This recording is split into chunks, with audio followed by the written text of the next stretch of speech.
Kevin Lee versus Barboza. Look, here's what happened. Kevin Lee set himself up big time, and with big risk comes big reward. But before the fight, he said, I'm going to beat Barboza worse than Khabib did, and then I'm going to fight Khabib. As though, if I beat Barboza worse than Khabib, that qualifies me for Khabib. You decide whether he's right or not, but this is the gauntlet he laid down. That's a high bar. That's risky when you're going in there with a stud like Barboza. But this is what he said, and Kevin Lee called his shot. I thought he did. I thought he did beat him worse than Khabib did.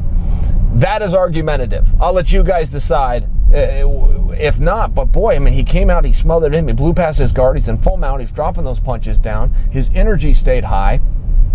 He also dealt with adversity, which a lot of you will use against him.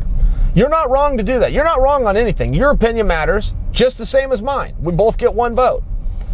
I happen to think the adversity helps him.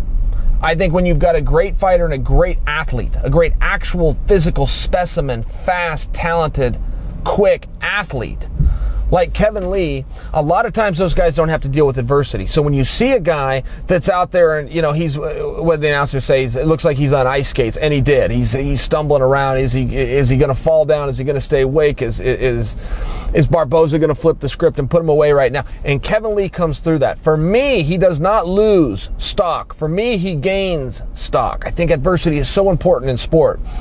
He was able to show the athleticism. He was able to show that he had the upper hand. He was able to show that his level of conditioning, which at some point he got fatigued against Tony Ferguson. That's a fair criticism. Well, when you're a guy like Kevin Lee and you're going right back into a 5-round atmosphere, and you recognize that yourself and you make up those gains, man, these are positives. These are incredibly positive things, and I think he deserves a lot of credit for that. For me, him taking that head kick, him being hurt, and him recovering was a boost, not a demotion.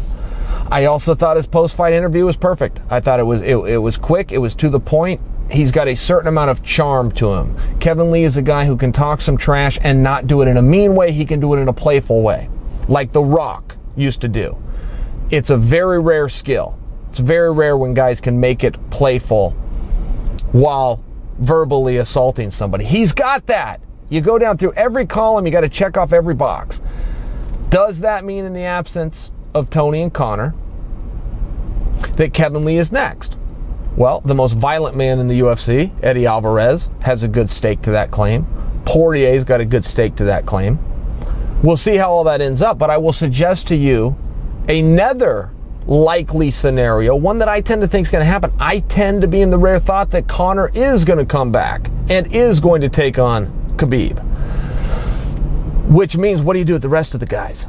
Well, you've got an Eddie-Kevin matchup. I don't think they do Eddie-Poirier. They already fought. I think there's something to be said for parity, particularly when you're trying to work out a division, right? When you got this log jam of great choices, you kind of got to eliminate some choices. So I think we're going to see new blood. So you've got Eddie-Kevin Lee. You've got, and I prefer this one myself, Kevin Lee-Poirier. That's the match that I personally am leaning towards, but I think that you've got to throw Al Iaquinta in there as well. And I'll remind you, Al Iaquinta's got a win over Kevin Lee, and Kevin's always wanted that back. So I think there's just a lot of things you can do there, but I think that we're probably not going to see Poirier, Eddie, or Kevin Lee step right into a title shot.